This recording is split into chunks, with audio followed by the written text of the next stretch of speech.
bateguye baba ari benshi.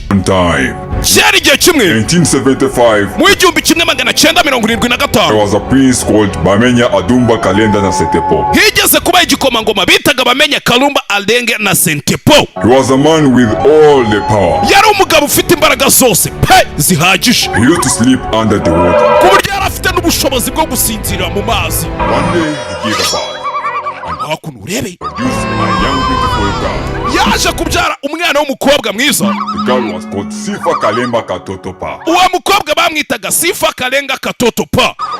Vamagambo to mwana ari mu ishyamba. First high young beautiful girl because she wanted to protect the forest. gusa yaje kugirana amasezerano atanga umwana mwiza w'igitiho igitambo kuko yashakaga kurinda iryo shyamba. In terms of protecting that forest, mu buryo bwo kurinda iryo shyamba rero the master of the sacrifice. to kiri mu ishyamba Olameteka boy Kasetepa.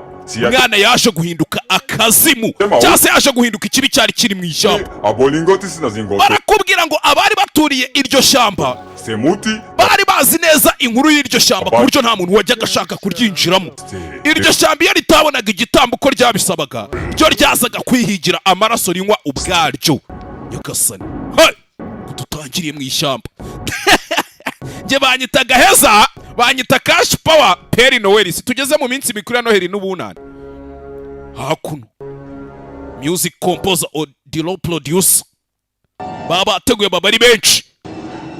line producer analiza Empire do kurura umuntu The Forest episode ya gatatu. Soloba Films. Soloba maze guhindura game.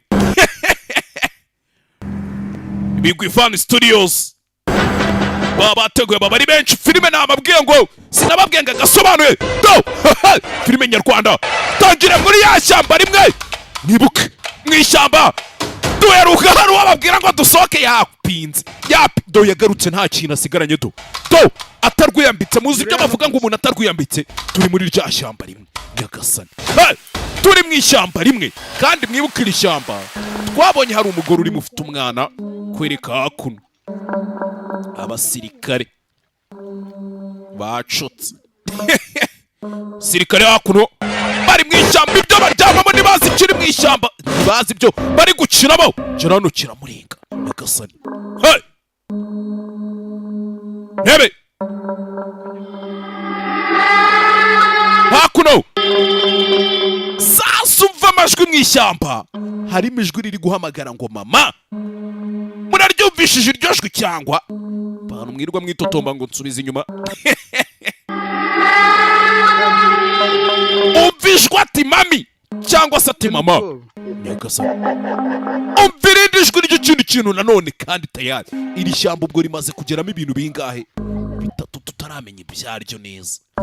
hari cya kinyamaswa cyitwa Soroba, hari uyu mwana w'umukobwa, hari na wa mwana wabyukije ikibi. uyarongera arifenera ewana aza gufena.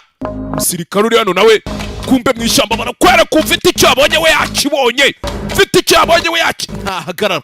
nawe ari wowe ndabizi yakijijwe n'amaguru. ako mwibutse gukora subscribe aho hasi. abantu mutari gukora subscribe mumeze nk'abantu muri kunyiba. ako nimurashamu bireke nge nzashimisha abantu banjye. gize gutya kiramurenga cyaramurenze. uyu we yongera arifenera. yafennye yasinziriye. kumva ko yagasinzira kimuhagaze iruhande do wa mwana twumvishije ngo waje kuba ikibi mw'iri shyamba kandi yaje dore umwana ukuntu asa do yambaye ikanzu y'igitare yahindutse amaraso. mwana ari ku umva amajwi. umva amajwi. mwana arabura mu ishyamba.